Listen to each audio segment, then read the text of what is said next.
அனைவருக்கும் துர்காதேவி சரணம் சார்பாக இனிய வணக்கங்கள். இன்னைக்கு நம்ம பார்க்க போற பதிவு என்னன்னு பார்த்தீங்கன்னா, ரொம்பவும் ஒரு சக்தி வாய்ந்த ஒரு நாளுங்க. நாளைய தினம் ஒரு அற்புதமான ஒரு நாள் வர இருக்கின்றது. ஏப்ரல் 5 4 2025. அதாவது பங்குனி மாத அமாவாசை முடிந்து 8வது நாள் வந்திருக்கக்கூடிய இந்த அசோகா அஷ்டமி திதியானது வருகின்றதுங்க. அது ரொம்பவும் ஒரு பெண்களுக்கு அற்புதமான ஒரு திதி என்று சொல்லலாங்க. இந்த அசோகா அஷ்டமி தினத்துல அப்படி என்ன சிறப்பு இருக்கிறது என்பதை பற்றி இந்த பதிவில் நம்ம தெரிஞ்சுக்கலாம். பதிவுக்குள்ளே போகிறதுக்கு முன்னாடி துர்காதேவி சரணம் சேனலை சப்ஸ்கிரைப் பண்ணாமல் பார்க்குறீங்கன்னா உடனே சப்ஸ்கிரைப் பண்ணிக்கோங்க. வாங்க இப்போ பதிவை பார்க்கலாம். நாளைய தினம் வரக்கூடிய அசோகா அஷ்டமி வழிபாட்டில் ஒரு பெரிய கதையே புராணங்களில் இருக்குங்க.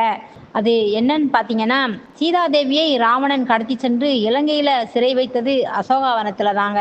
அசோகாவனம் என்றால் மருதாணி செடி நிறைந்த வனம் என்று அர்த்தம். மருதாணிக்கு சமஸ்கிருதத்தில் அசோகா என்று பெயரும் இருக்குங்க. சீதாதேவி அவங்க அசோகவனத்தில் கணவனை பிரிந்து கஷ்டப்பட்டு துயரத்திலும் ஆழ்ந்திருந்த போதுதான் இந்த மருதாணி செடி தான் தன்னுடைய இலைகளையும் பூக்களையுமே சீதாதேவியின் மேல உதற வைத்து அவர்களுக்கு ஆறுதல் சொன்னதாக புராணங்கள்லே இருக்குதுங்க. ராமர் ராவணனோடு போர் புரிந்து சீதையை மீட்ட பிறகு சீதாதேவி தனக்கு ஆறுதல் சொன்ன இந்த அசோக செடிகளுக்கு, அதாவது மருதாணி செடிகளுக்கு ஒரு வரத்தை கொடுத்ததாகவும் புராணங்கள்ல சொல்லி இருக்கிறதுங்க. இது நம்மில் நிறைய பேருக்கு இது தெரிஞ்ச கதை தாங்க. சீதாதேவி அந்த மருதாணி செடிக்கு ஒரு வரத்தை கொடுத்தாங்களாம். அந்த வரம் என்னன்னு பார்த்தோன்னா, இந்த மருதாணி இலைகளை பறித்து யாரு தங்களுடைய கைகளில் வைக்கிறாங்களோ அவங்களுக்கு தீர்க்க சுமங்கலி வரம் கிடைக்கும். அந்த பெண்களுக்கு மன மகிழ்ச்சியும் மன நிம்மதியும் கிடைக்கும். அது மட்டுமல்லாமல் இந்த மருதாணியை கையில் வைத்து கொண்டால் கணவன் மனைவிக்குள் ஒரு அந்யோன்யம் ஏற்படுங்க. அதாவது ராமர் சீதையை போல கணவனும் மனைவி ஒற்றுமையாக வாழ்வாங்க என்பதுதான் இதற்கு பின்னால் மறந்திருக்கக்கூடிய ஒரு அர்த்தம் என்றே சொல்லலாங்க.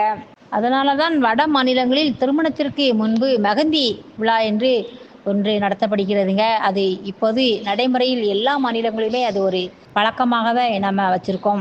அது என்னன்னு பார்த்தோன்னா, அது கணவன் மனைவி இறுதி வரை ஒன்றாக இருக்கணும், சண்டை சச்சரவுகள் பிரச்சனைகள் எதுவுமே இல்லாமல் அந்யோன்யமாக இருக்கணும் என்பதற்காக இந்த மெஹந்தி ஃபங்க்ஷனை நம்ம கடைபிடிச்சிட்டு வர்றோங்க. பெண்கள் மட்டுமல்ல, ஆண்களும் இந்த மருதாணியை கையில் வைப்பது ஒரு நல்லது தான். மெஹந்தி ஃபங்க்ஷன் நடக்கிற நாளை தான் சீதாதேவி மருதாணி செடிக்கு இந்த வரத்தை கொடுத்த நாள் என்று பார்த்தோன்னா, நாளை தினம் பங்குனி மாத வளர்பிறை அஷ்டமி தீதிங்க. அதாவது சோகம் என்றால் கவலை, கஷ்டம், துன்பம் என்று அர்த்தம். அசோகம் என்றால் துன்பமில்லாத வாழ்க்கை என்று அர்த்தங்க. இப்போது உங்களுக்கு புரியும் இந்த பதிவிலிருந்து. அசோகா அஷ்டமிக்கு அர்த்தம், நாளை யார் ஒருவர் சீதையை நினைத்து மருதாணி இலையை தங்களுடைய கைகளில் வைத்து கொள்கிறீர்களோ அவங்களுக்கு எல்லாமே தீர்க்க சுமங்கலி வரம் கிடைக்குங்க.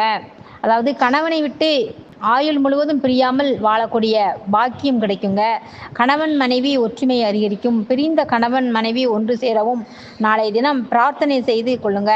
திருமணமாகாத பெண்கள் கையில் மருதாணியை இட்டு நல்ல கணவர் அமைய பிரார்த்தனை வைக்கலாங்க. சரி, இது மட்டுமல்லாமல் இன்னும் வேறு என்ன பரிகாரம் இருக்கு என்பதை பார்க்கலாம். இந்த நாளில், அதாவது நாளைய தினத்தில் மருதாணியை சுமங்கலி பெண்களுக்கு தானம் கொடுக்கலாம். மருதாணி செடியை வீட்டில் நட்டு வைக்கலாம். அதாவது வீட்டில் இடம் இல்லை என்றாலும் ஏதாவது ஒரு கோவில்களிலோ அல்லது வேறு ஏதாவது இடத்திலோ மருதாணி செடியை நட்டு தண்ணீர் ஊற்றி வளர்ப்பது ரொம்பவும் சிறப்புங்க. உங்களுடைய வீட்டிற்கு ஒரு சுபிட்சத்தை தருங்க. இந்த பதிவை பார்த்துட்டு இருக்கும் அனைவருமே நம்ம சேனலுக்கு ஒரு லைக் பண்ணி சப்ஸ்கிரைப் பண்ணிக்கோங்க. உங்கள் நண்பர்கள், உற்றார் உறவினர்கள் அனைவருக்குமே இந்த பதிவை ஷேர் பண்ணுங்க. அவர்களும் பார்த்து பயன்பெறட்டும். தேங்க்ஸ் ஃபார் வாட்சிங். நன்றி.